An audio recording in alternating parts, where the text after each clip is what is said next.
What is crackling, everybody? Welcome on into the Heat Check Fantasy Podcast, powered by numberFire. That is right here on the FanDuel Podcast Network and numberFire.com, as we are getting you set for week number 6 of XFL DFS and breaking down our favorite plays from the Saturday and Sunday only slates. My name is Jim Sonis. I am a senior writer and analyst for numberFire.com, joined here as always by Brandon Gadula. He is a managing editor for numberFire. Brandon, weird times in the world broadly, also in the sporting world. So how are you doing today? Thankfully I'm okay. Hopefully everyone listening and everyone that they know and just frankly everyone else out there is okay. I know that's not the case, but everyone just, take care. Yeah. Think of yourself, think of the vulnerable people in your lives and try to, prioritize being smart about things. That's kind of all we can do. And we're recording this on Thursday morning. We don't actually know right now if the XFL is going to play this weekend. The Seattle game, we played without fans. We know that. But it's kind of wild to be talking about sports and having no idea if they're actually going to happen. The NCAA tournament is next week. I have been planning out our NCAA tournament betting podcast for a month and trying to schedule all the, the stuff around that. And it's it's weird. It's also weird to be I'd be bummed if this got canceled. Cause it's this is objectively the right decision. So why am I bummed? But I think those two things are not mutually exclusive, to be bummed that there's less sports to watch while also acknowledging that it's probably the right decision. Yeah. I'm not a commissioner of a sports league. I'm not making those decisions. I wish you were, though. Well, I would take the Adam Silver route. So no. I think you'd be do they have a commissioner of golf? I don't know. Well, maybe. Yeah, I forget his name. Okay, well, you're the new commissioner of golf, and you're going to get ShotLink put in at every course. Where's that money coming from? I don't care. Figure it out. Yeah, I don't care either. I just run the data, so not my money. I don't care. I'll be the XFL commish, and I will decree that Tyree Jackson must start for DC because he is the best quarterback in the XFL. Don't let the stats lie to you from last week. Totally fine. Yeah, no ShotLink for XFL. We don't need the stats on Tyree.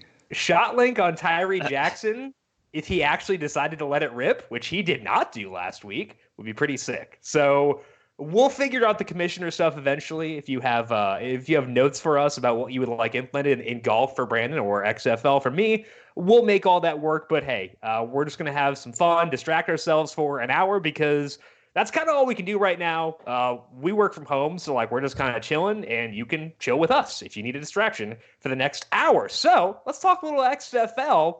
Starting off with this first game on Saturday between the Houston Roughnecks at the New York Guardians. Right now, the Roughnecks are 6.5-point favorites at FanDuel Sportsbook. The total is 46.5. Couple injuries here to note. James Butler, the Houston running back, did not practice Tuesday, but he was upgraded to limited on Wednesday, so likely good to go. Sammy Coates and D'Angelo Henderson were both limited, and both those guys missed last week, so they may be back this time. And then Cam Phillips was a full practice Tuesday, but then did not practice Wednesday due to a knee injury. The reporting on this league is minimal, so he could be resting or he could have torn 6 ACLs. I would have no idea because the injury reporting in this league is suboptimal. So we are going to be talking about the Houston Roughnecks team. We don't know right now if Cam Phillips is going to play. So let's proceed. Brandon, with that ambiguity mentioned, what do you see with this game between Houston and New York? Well, despite a negative point differential, the Guardians have a winning record at 3-2. They probably won't be as fortunate against the undefeated Roughnecks, who have a point differential of 47 through their 5 games. I will say this is kind of intriguing because the Guardians rank second in overall defense based on Pro Football Focus's grading system. Houston's first, so this is technically the toughest possible matchup for the Houston offense, and I think that's at least a little bit intriguing, but it's not going to be enough to get me to avoid PJ Walker at $23. Yeah, I think that on this slate, it really is about PJ Walker and Jordan Taamu. I think that both of them, I would say if I'm ranking all 4 games, they are 1-2. Josh Johnson on the Sunday slate against Seattle is up there, but right now I'd probably put PJ Walker. No, maybe I should put Johnson higher. But I think it's kind of between, Walker and Taamu and Johnson as like the top 3 guys for this weekend slate of games. And Walker's $23. Johnson's 22 for the Sunday only slate, which means that Tom is actually pretty interesting. So I actually would not put PJ Walker first in my quarterback rankings for the Saturday only slate, but I think it's pretty clear that he should be number 2. He's got a 7.9 adjusted yards per attempt, a 29% deep rate. The reason that I am less bullish on him than I am on Taamu is that Walker doesn't run, and as we've seen, that's huge for fantasy. So I think that PJ Walker is number 2 for me for the Saturday only slate, but still someone I'm very down to use. What are your thoughts on Walker relative to Amu for this slate? I have Walker higher, not substantially so. I think there are a few variables here, but if Cam Phillips is hurt or not 100%, that's going to make it a little bit tougher for Walker to hit his high end upside. Now, his floor has been really good kind of regardless, so we do have that to factor in for Taamu. I mean, he's had 2 down games in the past 3 weeks, and I just don't see that with Walker. So I would still have to put PJ Walker first, but I do kind of have it as the 1-2. And honestly, I mean, it's typically Walker, Taamu, and Johnson as the 3 quarterbacks that we're most interested in. And so that's, despite everything, despite Taamu's inconsistency, despite Cam Phillips, despite Walker's tough matchup, it's still the same case for me this weekend. Absolutely. Let's talk about the pass catchers here, because I think the pass catchers on Houston are super intriguing, especially now that we have the ambiguity around Cam Phillips. Now, Phillips is $22. He was awesome last week, 13 overall targets and 4 deep, but I think that his work kind of overshadowed a really good role for Sam Mobley, who was just $14. He played every single snap for Houston. He had 9 targets, and 5 of those targets were deep. And when you get 5 deep targets from PJ Walker, there's a lot of value in that. So I think what we saw is Sam Mobley moving up the depth chart. Now, Sammy Coates didn't play last week, but his role had been kind of diminishing before that. And now Cam Phillips may not be 100%. So I think that Sam Mobley might be the best play on this slate at $14 of any position. I love the role last week. I love the offense he's attached to. Are you as high on Sam Mobley as I am? Yeah, so I mean, I do this with the NFL, but I list out my core plays, my secondary plays, my tournament plays each week. The core plays are the guys I just have the most interest in and feel the best about. The XFL has been very hard to find many core plays at all. Yeah. But especially cheaper core plays that I really feel confident in, and I do have Mobley as one of those this week. I mean, played every snap last week. He had kind of been taking over for Coates to begin with, super heavily involved and just attached to this offense. Now, the big concern or a concern is that if Phillips doesn't play, the offense's efficiency against the tougher defense could decline, but we're still getting Mobley for just $14, and I'll take that very, very often. I would absolutely take that as well. And I think that when you can get low-cost exposure to such a good offense, even if we do lower the expectations to the offense to account for the Cam Phillips potential injury, I think even then Mobley makes a lot of sense. I still think Khalil Lewis is in play. He's $15. His snap rate was lower. I think that he's more at risk. Like if Phillips and Coates both play, I think that Khalil Lewis is at a higher risk of potentially getting squeezed out, which is why I prefer Mobley. But I would say that Lewis is still in play. Now, let's say Cam Phillips magically returns to practice Thursday and is all good to go. Would you rank Phillips higher when you consider the salary, or would you go with Mobley, who is $8 cheaper, which goes a long way? Yeah, I mean, I would love to say Cam Phillips, but for the price, it's really hard to hate on Mobley for $14. So I think I'd probably have to take the savings and rank him a little bit higher, which is scary because, if you're playing Phillips, you're almost guaranteed that you're going to play PJ Walker, and that takes up $25. That's a lot. Not 25, but you know what I mean. Yeah. 45. Yeah. $45 out of 100. with 4 slots left. So it definitely makes it tougher. I think you can do it with some of the guys on this slate. There are some potential values, I guess, in the second game. Maybe if you pair him with Mobley as well, he could be that value guy.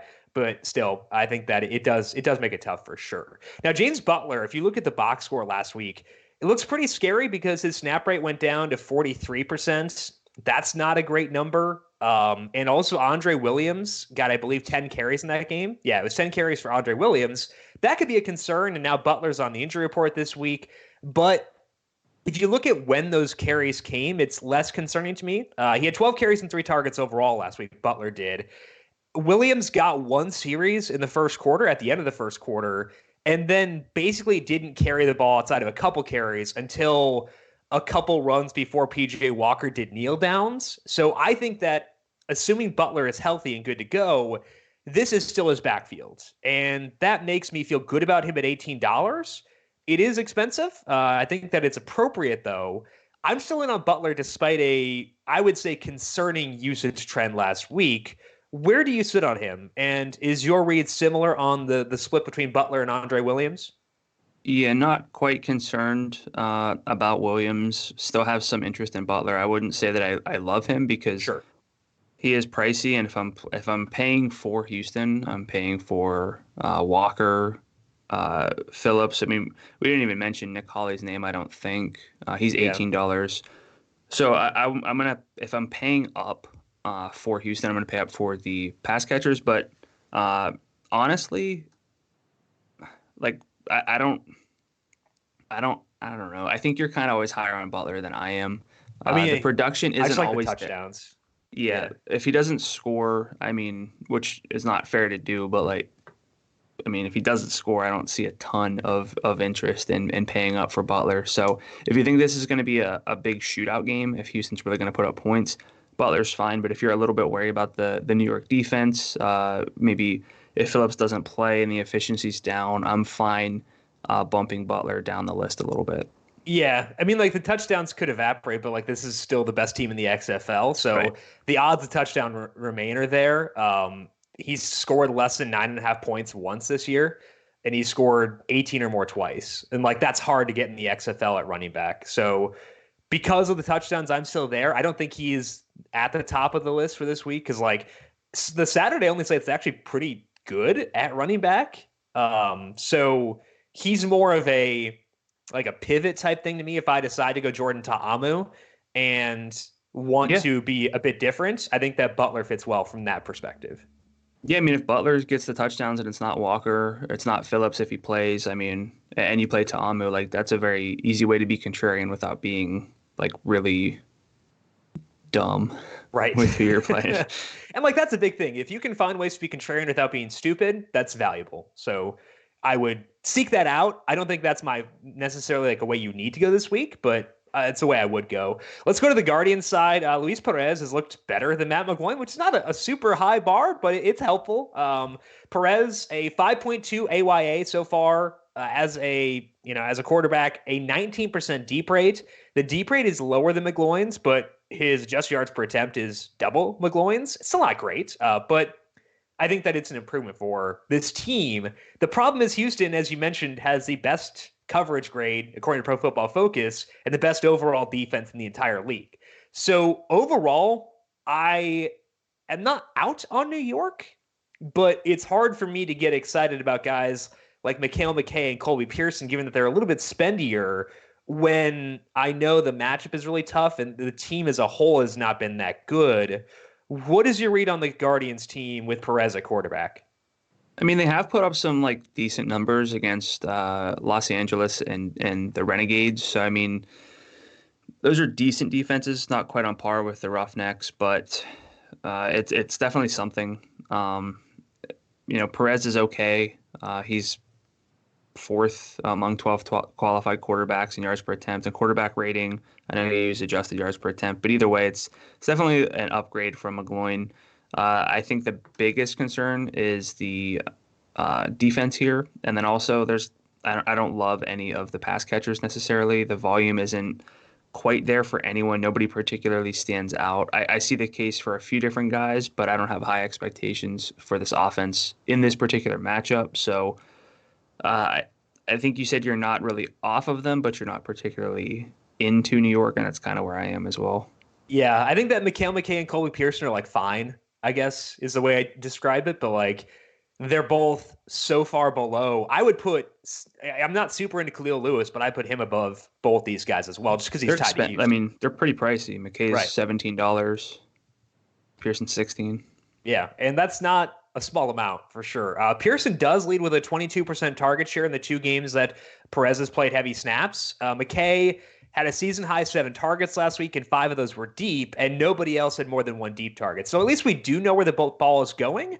The problem is the salaries account for that. I think Teo Redding is not totally off the map if you are like super desperate for a $12 play. He's $12. He played 23 of 35 passing plays last week. He got 5 targets. I think that my favorite skill position guy on New York, though, is Darius Victor. He's $14, and when you minimize the exposure to an offense you're not super enthused about, that's good. And he's also gotten some good volume. Week 5, 61% snap rate, 15 carries and 2 targets. Victor has 33 carries the past 2 games combined, and his snap rate's been at 55% or higher in both those games. Now, I mentioned that I like the running backs on the Saturday-only slate. I would say there is a viable running back on every single team on this slate. Victor is the cheapest of those guys at $14. The guys I'm counting as viable, you can kind of put Christian Michael there, but I don't view him as being as viable. Victor is a $2 discount off of the like stud running backs, all the cheapest stud running back. I could see myself using Victor either at running back or in the flex, depending on, I guess it would have to be Butler, whatever. I can use him as a first running back or a second running back because I like the savings and I like the role. Where do you see with Darius Victor on a team that we're not all that enthused about? Yeah, that's the big thing. I mean, the role's fine. The production really isn't there. And at a certain point, we need there to be some production from the role. Doesn't have a touchdown yet. Just 1 game with more than, I think, 62. He had 82 yards rushing 1 game. So I think he has like 1 game with more than 62 yards. So just it's not really there. Again, this is kind of what are your expectations for New York in this spot? If you think that it's going to be like a back and forth game, that role is going to lead to some yardage and some touchdown opportunities. But as it stands, I'm a little bit lower on New York. So I would rather go with the other running backs on the slate for the most part. I think the counterpoint there is that even without scoring a touchdown, he still had 6.3 or more FanDuel points in all but 1 game. The other game was the one where he got hurt. So I think I'm still in on him. I understand why you're not, though. Which is actually like not bad for a running back. It's just, like, especially in the XFL. Like that's awesome. So I think I'm very okay with him. I like other running backs more, but again, if I already let's say I want to use Matt Jones, but I need $14 to fill in, and I already have Sam Mobley on my team, I am okay putting Darius Victor at my running back slot and flexing Matt Jones in that scenario. Like, I think among the $14 guys, Darius Victor is not a bad option. Yeah. I mean, I definitely see the case. I'm not going to sit here and pretend like we have an abundance of cheaper plays. I would definitely prefer Mobley. There are some guys in the next game who I think might be in that conversation as well. So, I don't hate Victor. I just don't love this offense in this matchup this week. Totally fair. Any other thoughts for you on this game between Houston and New York? No, I think we're good. Okay, so no NBA this week, which means you can still get your DFS fix this weekend via the XFL. FanDuel has a $100,000 contest for the Saturday-only slate with $20,000 to first place. You can get your chance at that for just a $9 entry fee. The XFL Sunday Special is $70,000 in total prizes with $10,000 to first place. Again, for just $9. Got to get your exit or your DFS fix somehow, so might as well be the XFL if you're listening to this. To check out all contests and get yourself entered, go to FanDuel.com or download the app. Eligibility restrictions apply. Let's move now to St. Louis at Tampa Bay. The Battlehawks here. Brandon's Battlehawks, 3.5-point favorites. Total is 42.5. Another perturbing thing about the XFL from an injury perspective is that St. Louis didn't practice Tuesday, so they decided not to put out an estimated practice report. Sweet. Really love it. Definitely not mad. They did practice Wednesday. Matt Jones did not practice. Leonard Tillery also missed practice, but Jones, I don't remember the last time he practiced on either the first or second day of the week. So yeah, like I don't care. He's fine. Like I assume, unless something weird happens, we should assume he's going to play. On the Tampa Bay side, Jack Patrick missed practice on both Tuesday and Wednesday with a back injury. Davion Smith was limited both days. He had been limited in previous weeks as well. I think that the Patrick thing is actually pretty noteworthy because Davion Smith played a really big role last week, and Patrick getting dinged up may have played a factor in that. So, Brandon, what are your initial thoughts on this game between the Battlehawks and the Vipers in Tampa Bay? Yeah, I like this game a little bit. I mean, Tampa Bay is trending up. They had 12 points through 2 weeks, but since then, 27, 25, 34 points. Allowing 34, 0, and 41 because XFL, why not? I mean, honestly, I feel like everyone was in on Tampa Bay to start the year, and that put a bad taste in everyone's mouths. But I mean, like they're trending up. Taylor Cornelius has been decent, fourth in the XFL in yards per attempt, seventh quarterback rating. Now St. Louis is a good pass defense, but honestly, like Tampa Bay put up points against Houston, DC, and LA, and those are three of the four best coverage defenses in the XFL, according to Pro Football Focus. St. Louis is second, so they'll get a fourth straight tough matchup. But I mean, I think that if you're counting out Tampa Bay, you might want to reassess. Fangs up, man. Let's go. Taylor Cornelius, does he interest? Don't do that. That's weird. Brandon did a weird fang motion. For those of you listening to the podcast version, it looked very strange. It looked like someone like taunting a child with like a bunny rabbit ear thing. Anyway, it was very disturbing, and I just want to throw you off. I am so off right now. Anyway, would you use Taylor Cornelius at $18, or is it more so elevating the rest of the offense? So, I mean, there's opportunity cost in using Cornelius in the sense that you're not using Jordan Taamu or PJ Walker. So we have to figure that out. I mean, if you want to make the case for Luis Perez, like you can probably do that too. If you're in on New York, I'm not quite there. But as for Cornelius himself, like it's been there, and he's thrown the ball to only a few guys, which helps with stacks. And yeah. So I wouldn't say – I'm not going to sit here and say that I will use all four quarterbacks on the Saturday slate because that feels like a cop-out, and I won't do that. Right. But honestly, I see the case for kind of all four to a certain degree. I can see the case for Cornelius, but I view him as being a tier below Taamu and Walker. Do you agree with that? Yeah, for sure. Okay. I wouldn't put him in the same conversation. So, again, I'm probably only going to use Taamu and Walker on the Saturday slate. Yeah. But I wouldn't like yell at anyone for trying to use Cornelius. So among the guys with at least 100 pass attempts, Cornelius is fourth in adjusted yards per attempt at 5.4.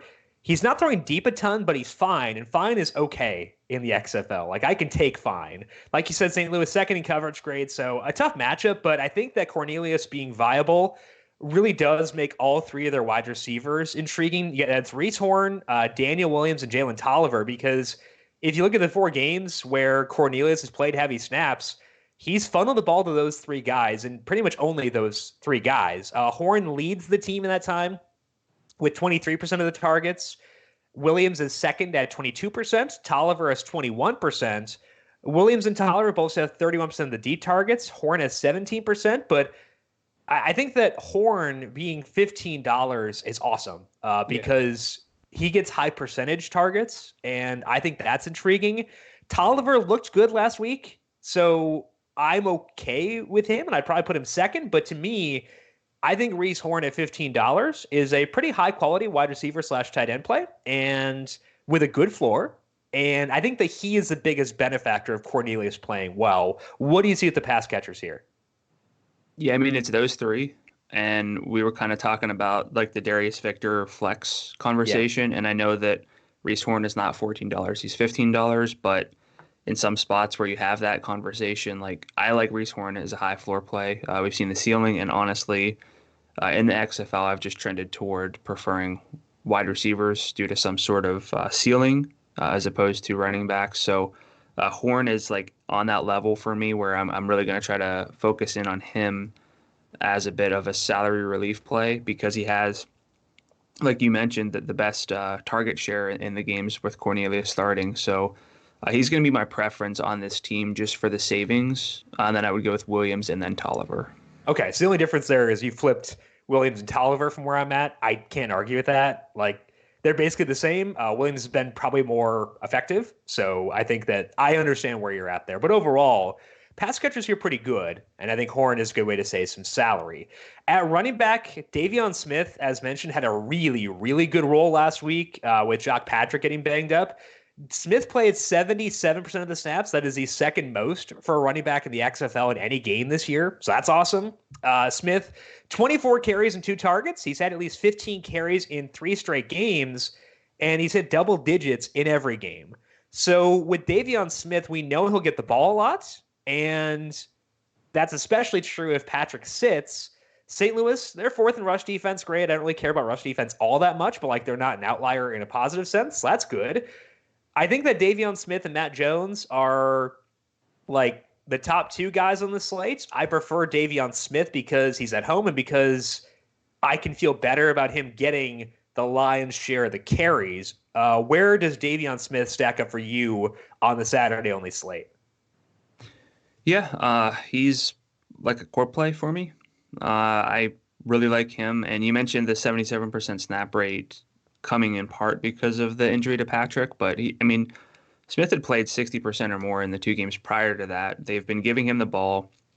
He had over 100 rushing yards already this year. And he's kind of got that floor, at least 8.9 FanDuel points in 4 of his 5 games. So I still might put Matt Jones ahead of him by a hair just because I like the offense a little bit more. But I really wouldn't fault you for putting Smith number 1. Yeah, I'll put Smith number 1, but let's transition now over to the St. Louis side and talk about Matt Jones. He is $16, so a $1 difference from Davion Smith, and we talked about how he's missing practice due to a knee injury, but last week he played 56% of the snaps, and that was his most since week 1. He had 13 carries and 1 target. Christian Michael did still get 12 carries and 1 target, but his snap rate fell to 36%. And seeing Jones' snap rate go up, I think was encouraging, especially in a very competitive game where St. Louis was trying the entire game, trying to make up ground. I think that says to me that when things are close, they're going to lean more on Matt Jones. And it seems like maybe he's getting healthier too, despite missing practice on Wednesday. So I agree that Jones is up there with Smith. I put Smith a hair higher, but I can't fault you for putting Jones number 1. Yeah, so this is the 3rd game that Jones outsnapped Christian Michael basically every other week. And if you're looking for a trend, maybe it's not Matt Jones week, but I'm not putting much stock into that. It's just really the fact that I prefer the St. Louis offense to the Tampa Bay offense, even though I like both offenses just fine. And even though Houston's in that other game, I think I prefer this one as a stacking option than the Houston game. So both sides are competent offensively. I think that's a good argument for that. New York very well could be, but yeah. I would rank New York as the offense I'm least interested in on this. And there are 2 good defenses in the other games. That's also a plus for your arguments. Okay, I can see that argument. Okay, I'm not opposed to that. I had to walk it through in my head. Yeah, the total's 4 points lower. I'm not saying that, right. This game will outscore the other game, but I think kind of relative you can see it happening. Yeah. Yeah. Okay, that's fair. Okay, I can get on board with that. I think that's fine. And the other thing, too, is there's only one New York guy I really want to use in Darius Victor. So from a stacking perspective, this game is a lot easier to stack. Right. Matt Jones is one of those guys. And I think that, if we're stacking this game, that increases the interest in Jordan Taamu. We talked it before. I have him as, I think, my number 1 quarterback this week. He's $19, and they lost last week and did not score points, but he still didn't play all that poorly, I didn't think. He had a 7.0 adjusted yards per attempt. It was more so the team's game or play calling that was terrible. I don't want to put everything on that because that's kind of a cop-out because we like Taamu on this podcast. But I expect to bounce back this week. He has a 7.9 adjusted yards per attempt for the full season. He also averages 8.2 rushes for 43.4 rushing yards per game. That's an additional passing touchdown there. The Vipers are 7th in coverage grade, and Taamu is a $4 discount from Walker. So if we like this game more, that should up Jordan Taamu. And I think that Taamu is pretty solid, and I think I have him number 1 on the Saturday only slate. He might be my number 1 quarterback for the entire weekend. But I think that the interest in the game should also translate to upping up Taamu in our minds. Yeah, I mean, I would have Walker a little higher, even though I like this game overall more. But I mean, I have no issues with Taamu. You mentioned that Tampa Bay's 7th in coverage grade. They're actually worst in overall defense, according to Pro Football Focus's grades. So I mean, the real reason to have some concern is that we have seen the floor from Taamu, and it's not great because they don't throw the ball a lot. And if he doesn't score, it can be a little bit iffy. So I view Walker and Taamu differently. But I mean, honestly, in this game, I like Taamu because we know who he's going to throw the ball to. It's LaDainian Washington, DeMornay Pearson-El, and Marcus Lucas. You can maybe throw Alonzo Russell in there at $14, but I mean, Washington's got 22% of the targets. Pearson-El's at 21%. Lucas is at 18%, and even over the past 3 games, Pearson-El hasn't even hit 50% of the snaps. He's actually been below 36% in 2 of those games, but still has 17% of the targets. And Washington and Marcus Lucas, who's only $12, are tied for first at 23%. Yeah. The LaDainian Washington factor is a big part of the reason why I like Taamu, because it's very easy to stack him. Washington was awesome last week. He had 8 targets, 5 receptions for 114 yards, and that puts his target share up to 22% for the full season. Now, that number is slightly misleading because they don't throw as much, so a 22% target share here is different than a 22% target share on a different offense, but it's still pretty good. In Washington last week, those 4 deep targets were the first time all year a Battlehawk has had more than 2 in a game. So I think that the Taamu Washington stack is pretty good. I'd run it back with either Reese Horn or Davion Smith. So I am very much warming to the sentiment you pushed out that this is the best game, the preferred game between the 2 on the Saturday only slate. It is very easy to stack. That's what I'm talking about. And frankly, I mean, everyone's kind of cheap. Yeah, you're right. I mean, the Houston factor, I think, influences that a lot. Yeah. Because, I believe, it all balances out so you can have, X number of combinations. I don't know. I might be making this up. But, if you have a super high-priced team, that inherently makes everyone else cheaper, and that's a good thing. Because this game, if we want to be different, we can find some pricing or some salary inefficiencies. I think that makes Reese Horn great. I think it makes LaDainian Washington great. It helps Jordan Taamu. So I agree. This is the better game. I'm going to fully come over to your side now. This is the better game on the Saturday only slate. Any final thoughts for you on... Don't do that. He's doing the stupid bunny thing again. Any final thoughts for you on this game or the Saturday only slate? Nah, I think we hit everything. Okay, so let's move now to the Dallas Renegades at the DC Defenders. The Defenders here, 4-point favorites. Total is 35.5. Tells you a lot about the quarterbacks in this game. Dallas side, on the injury front, Landry Jones missed practice again on Wednesday due to his knee injury. Seems like he's probably going to miss this game again this week. Armani Edwards also missed practice Wednesday. That's not as much of a factor, but seems like we're going to see more Philip Nelson. Hooray. Any thoughts for you on this game, Brandon? Initial thoughts. We also don't know who's starting for Houston or for DC. So this is a P show game. A poop show. Got to abbreviate it for the kids. I mean, so Dallas's offense is not the same with Nelson instead of Landry Jones. Because he's bad. Again, we don't know who's starting for DC. Frankly, I mean, we love one of the quarterbacks for DC. He wasn't necessarily great, Tyree Jackson. He's $14. So if he starts, we could get a starting quarterback for $14. Mm-hmm. I remember when Cardale Jones was basically amazing, but then he stopped being amazing and it's been bad. So, I mean, really what we have here is 2 bad quarterbacks, no matter kind of how it shakes out. And that's why the total's low. And we've seen XFL games hit very low totals, and this could easily be one of those. So this is a hard game to like. Yeah, on the 4-game slate, it's the worst by a mile. Yeah. Quarterback play drives scoring, and the quarterback play here is not projected to be good. Let's talk with Tyree Jackson, though.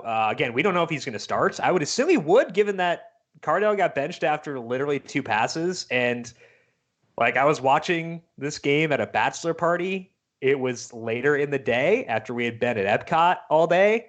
I was still able to tell, hey, he's about to throw a pick here, and he threw a pick. So like you can see that coming from a mile away. That's not great. So I would probably expect Tyree Jackson to start. Like you said, he's $14. He didn't throw deep at all in that game. He's thrown deep once across 18 attempts so far this year, but he did run 7 times for 32 yards. If Cardell plays, he will have a short leash or no leash. Means we can't use him, but Jackson could be viable due to the rushing. I think I'd rather just not. But like, honestly, it's just Josh Johnson on this slate. Maybe you want to go BJ Daniels for the rushing in the Seattle side, but like quarterback is bad, so I might as well just spend down on Tyree Jackson if I'm not using Josh Johnson, which I probably will do more often than not. Yeah, I mean, look, I do a lot of dumb things to try to get some leverage.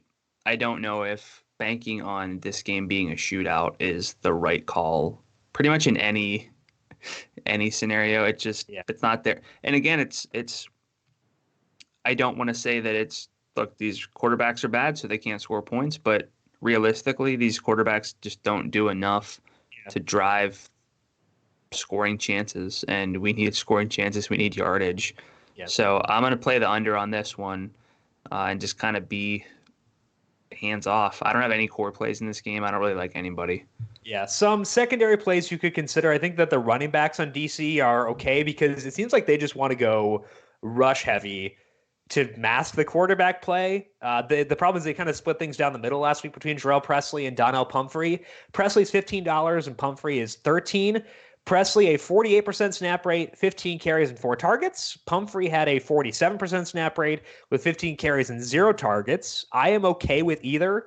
I prefer Presley because they are at home. They're favored. They played really well at home for some reason. So I go Presley over Pumphrey. I think that you could consider like Rashad Ross at $14, but at least these guys are cheap. Eli Rogers like would be okay if they were throwing more, but he depends on volume, and if they don't throw a whole lot, it's hard for a guy who depends on volume to pay off. So I'd rather just go for the big play guy with Rashad Ross. So to me, I think it's Jarrell Presley and Rashad Ross as my favorite guys here. What about you on the DC side? I could see that. I mean, I still am fine with Rodgers just because of the $15 price tag, but I really don't. Again, I don't love this offense at all. I prefer the other 2 offenses, and I mean, I don't even know if I'd play Tyree Jackson. If I'm not playing Johnson, I'm probably just going to play BJ Daniels. I feel like I would need a good number of lineups to get there. Yeah. And also we might not know who's starting. Like, yeah. And I mean, it's possible Jackson starts and they bench him. Sure. Why not? Yeah, it's realistic. So I agree. Let's move to the other side here in Dallas. Philip Nelson has been bad. He has a 3.1 adjusted yards per attempt with an 18% deep rate. 3.1%. 3.1 adjusted yards per attempt. I don't know what I said. Regardless. No, I think you said that. I was laughing at the number. Okay, yeah, it's bad. Landry Jones hasn't been a lot better, but he has been better. So, like, if Landry Jones plays, that's fine. The problem that I have with Dallas is that they're not cheap. Like, at least DC is cheap.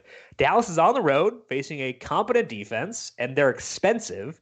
So, like, Cameron Artis-Payne, I think that his role will be better this week because they might not trail by as much, but he's $17. I don't mind Flynn Nagel, but he's $16. I don't mind Donald Parham, but he's $18. It's hard for me to find someone who I like on the Dallas side once I consider their salary. What are you seeing here? Yeah, I mean, in the game started by Nelson, Nagel, and Parham lead with 15 targets. Jeff Badette's $13. He had 12 targets. Then it's the 2 running backs, but I don't see it. And it's like I'm down on New York. I think, a little bit, but I'm definitely way more down on Dallas. Nobody is priced appropriately, I think. I'm not saying the pricing is like egregiously bad, but I think their everyone, prices if Jones is starting, and I think that's the issue. yeah, they all need to be like 2 to 3, potentially even. I don't want to say $4 because I mean these guys aren't going to be like that low, but they're overpriced in this offense, in this game, in this matchup with the offense's expectations. And look, you could be sitting here saying that I'm not seeing things the right way and that they're going to put up points, but I don't see it. And so I really have no interest in this game outside of like some rounding out my lineups from the LA Seattle game. Bookmakers can be wrong a lot, but it's noteworthy that 2 of the 3 lowest implied totals in this slate come from this game. Like, that's noteworthy to me. So, any final thoughts for you before we move on? Just focus on the later game on Sunday.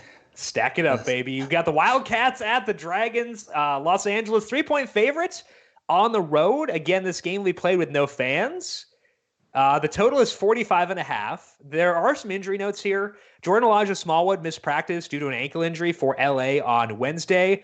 Saeed Blacknall, Martez Carter, Winston Demel, DeJuan Harris, Trey McBride, and Nelson Spruce were all limited. And the Spruce one is a big one there. I don't think like Blacknall, Carter, those guys will play, but Spruce is interesting because he's missed the past 2 games due to a knee injury. And now it seems like there's a chance he comes back. And that'd be pretty big because I like Los Angeles' offense. That could throw a wrench into things. Seattle side, Keenan Reynolds and Brandon Silvers missed practice. Silvers doesn't matter because he didn't play last week. But Kaysen Williams is limited. I believe that's his first practice all year long. Yeah. I mean, like, he was good in preseason this year, last year, sometime. So it's at least noteworthy that he's practicing. So we like this game, Brandon. I would say that this game is comparable to St. Louis, Tampa Bay, if we're looking at the 4-game slate, where I like it quite a bit. I'm not super enthused about Seattle, but I think they're not total dust. So I don't mind this game overall. What do you see here?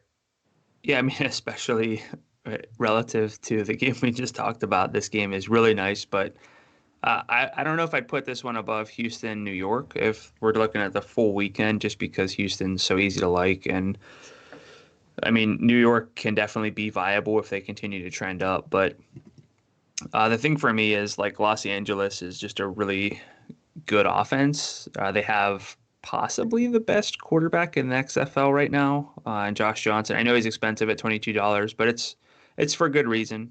He has at least 17 FanDuel points in all 4 starts, at least 22, and 3 of them. They've averaged 28 points per game since he returned.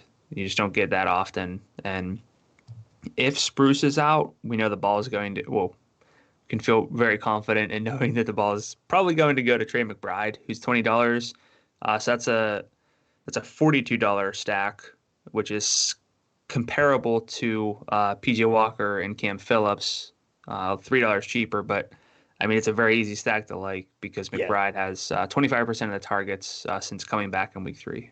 Let's focus on Josh Johnson really quick. $22, and the reason I think that it's so easy to love him for this week is that he has a massive lead in the XFL and the two of the 3 most important things you look for a quarterback in DFS. He's efficient. He leads in adjusted yards per attempt at 9.1. He leads in deep rate, means he's chucking it, can get chunk yardage, which is huge. He has a 39% deep rate. That's amazing, and I love it. And that is an elite fantasy option. Now, Seattle is 4th in PFF's coverage grade, but honestly, like, who cares? Like, Josh Johnson, when you look at the weird quarterback situation for DC, you look at Philip Nelson likely starting for Dallas, and BJ Daniels is fine because he runs, but I think it's Josh Johnson, a massive cliff, and then everybody else on the Sunday-only slate, right? Yeah, I think BJ Daniels would be like hanging on to the cliff about like 40% of the way, 50% of the way down. So he's like 1.5 tiers below Johnson as opposed to the other guys who are like 6 tiers below him. Yeah. Okay.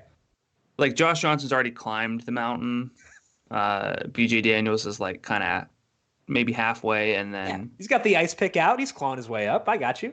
And then the Dallas and DC guys they're thinking about starting soon. I don't think they will. I really don't think they will. But I agree. Where it's Johnson, Daniels, gobbledygook in the other game. So Josh Johnson, he has everything you want in a fantasy option outside of rushing, but like that's fine. He's so efficient, I don't care. So Josh Johnson, $22. I think if you're only doing limited lineups on Sunday, just put him in there and go from there. Now let's talk about the pass catchers here. Nelson Spruce, $19. It sounded initially like he would miss more time than just 2 weeks. So I guess I'd be kind of surprised if he came back, but he was limited. I think that even if he does return, I'm still in on Trey McBride at $20 and Saeed Blacknall at $15. Blacknall last week had 7 targets. 5 of those were deep. McBride also had 5 deep targets. But if you look at the guys in that group, Blacknall played the most snaps. He's been banged up for a lot of this year. So I think he's healthy. I think he's good. I think he's played well. So I think that Jordan Elijah Smallwood is the one at the most risk of losing time if Spruce comes back, because he's the guy who played the most in the slot last week, and that's kind of Spruce's role. But I think that McBride and Blacknall are good options if Spruce plays. I think they are both great options if he sits. Blacknall, the value play here at $15. He is the Sam Mobley of this Los Angeles team. How are you breaking down those guys, dependent on the Spruce news? Yeah, I mean, initially I had it with McBride, Smallwood, Blacknall, just in that order. But I mean, it's really easy to like what Blacknall's done. 81% of the snaps last week, tied for the team lead with McBride in targets.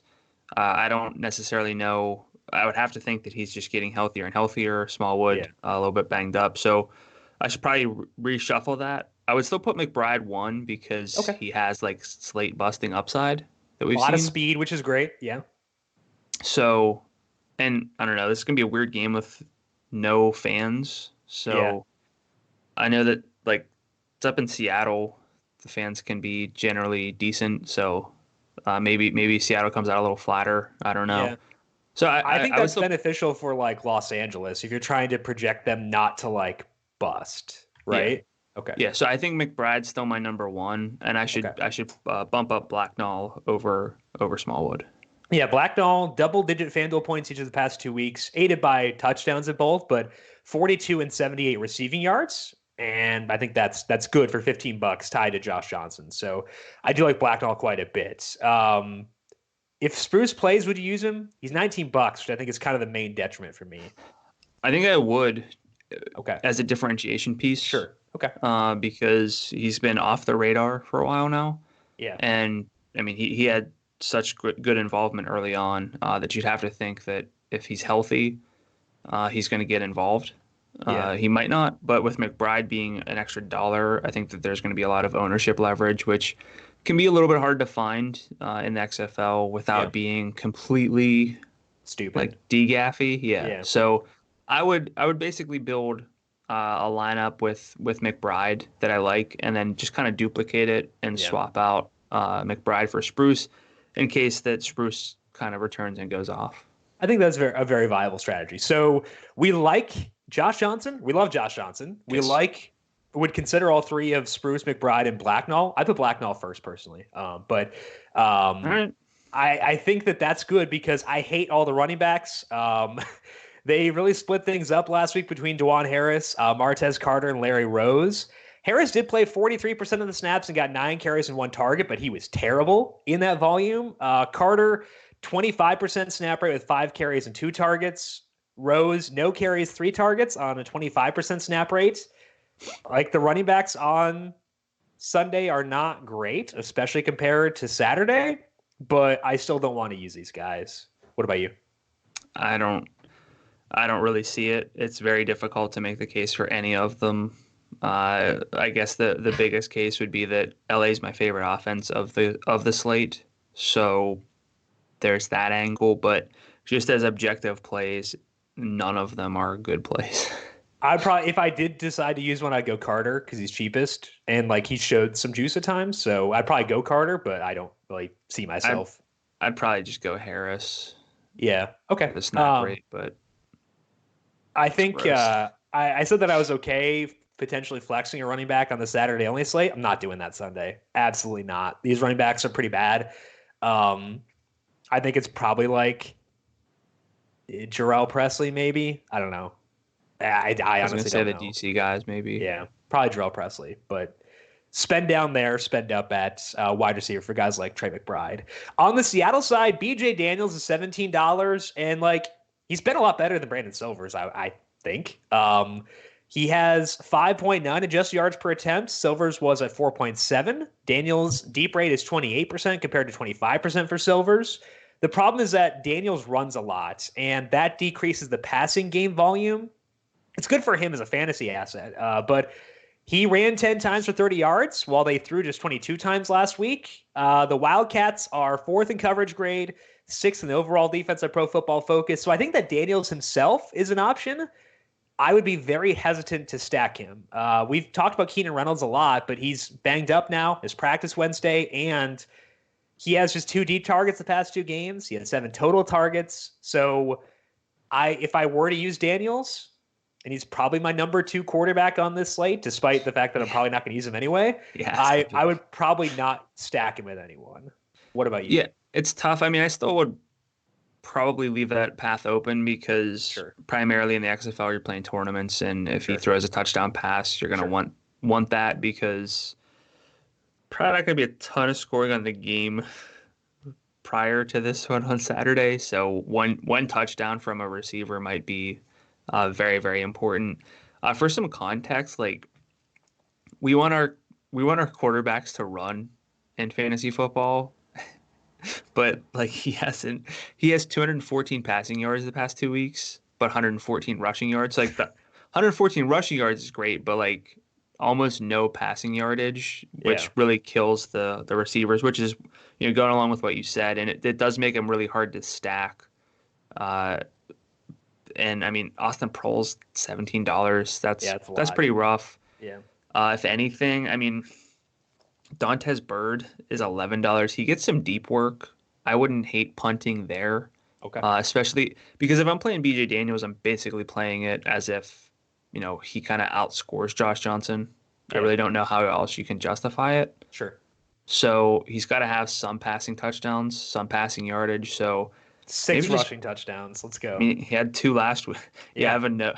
He had 2 last week, and it's like, take away all the good plays he had, and he didn't score any fantasy points. But like, he had 19.56 fantasy points last week. But you take away those rushing touchdowns, he had not even like 7.5, which means he outscored Cardell Jones by like 8.5. What a great week. I think that it really makes it hard to like. Again, we've liked this passing offense because they're concentrated, but like, that makes it tough. The backfield is also not great, but it's getting slightly better. Kenneth Farrow has had a 50% snap rate in back-to-back games. He hasn't hit 30 rushing yards in either of them, though. It seems like he's separating. He's $14. It's a bad slate for running back. I don't hate it. I don't love it. So, like you were talking about core plays, I don't think there is a core play at running back this week. I think you just differentiate and like you build around your core at wide receiver and tight end. On but Sunday? like I think. Yeah, for Sunday. Yeah. I think that Farrow is like one of those rotational pieces at running back. I put him below Jarrell Presley, but like it's hard to get a read on what running backs are actually viable here. Yeah, it's probably going to be those 2 for me most often. I might just go Farrow because I like the game more. Sure. So I might trend toward him. I mean, at least playing half the snaps, just doesn't have 50 rushing yards yet this year. But I mean, maybe like a check down touchdown. Maybe could you stack Farrow and BJ Daniels? Feels you wrong. could stack them. No, you could totally do that. Because like there aren't a lot of teams we expect to score touchdowns on this slate, which means the opportunity cost of having a running quarterback paired with a running back is lower. Does that make sense? Kind of, yeah. Okay. No, I mean, I didn't really hear what you said. Okay. I think it's okay to stack them just because like there's so few options. Yeah, but I think if you're playing the 4-game slate, I wouldn't touch a running back on the Sunday slate. I would just load up on the Saturday guys happily. Yeah. It's a pretty easy slate overall because one game is bad. Yeah. Well, we talked about last week, like getting our producer Calvin Theobald on to just say use all the Roughnecks. I think for the Sunday slate, we'd have Cal on, except we would like dub over Wildcats instead of Roughnecks. Yeah, we can do that, right? Yeah, I mean that's pretty much that's like the recipe for Sunday. Yeah. Now watching put up like a lot. Yeah, right. 6 points in a fanless stadium, while DC and Dallas like they double the total. Yeah, Tyree Jackson just goes off. Yeah. Although that would be okay. Yeah, that'd be fine. I'd be happy with that because we are a Tyree Jackson fan podcast. I think that is it's our official classification on Apple Podcasts. It's Tyree Jackson fan podcast. Any final thoughts for you on this game, this slate, this weekend? I mean, you can differentiate in a lot of easy ways. You can also differentiate in harder to justify ways, which I don't recommend this week. And again, I'm the kind of person who I'll be like, well, no one's going to play Dallas and DC. I'll stack them. I don't really see it that way. The good thing is there's only one viable offense really on the Sunday slate, unless you count Seattle. So like, it's not that you're not losing out. You're not missing out on a lot if you get weird. So I think that's True. One point I would put out there. That is all that we have for today. I want to thank you all for hanging out with us, talking some XFL for a bit.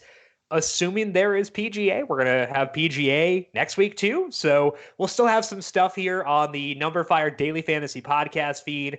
You can make sure you subscribe to the FanDuel YouTube page too, because we are live whenever we do these podcasts for PGA and XFL. And if there is an NCAA tournament, we'll have that live on Monday as well. So just subscribe to the FanDuel YouTube page to get these right when we're recording live, and also the numberFire Daily Fantasy Podcast feed. NASCAR is still on too. So PGA, NASCAR, XFL, at least by the time we started recording, those things were all still on. So make sure you check those out on the numberFire Daily Fantasy Podcast feed and subscribe. And come hang out with us for an hour every now and then. Brandon, if people have questions for you on Twitter, where can they find you there? I'm at Gadula13, GDULA13. And I am at Jim Sannes, JIMSANNES. You can also follow the FanDuel Podcast Network at FanDuel Podcast. Big thank you to the aforementioned, the infamous Calvin Theobald for being our video producer for today. Thank you, Cal, as always. And thank you to everyone for tuning into our Week 6 XFL DFS podcast. Stay safe out there, be smart, and do what you got to do to stay healthy. We'll talk to you all again soon, and good luck this weekend. This has been the Heat Check Fantasy Podcast, powered by numberFire.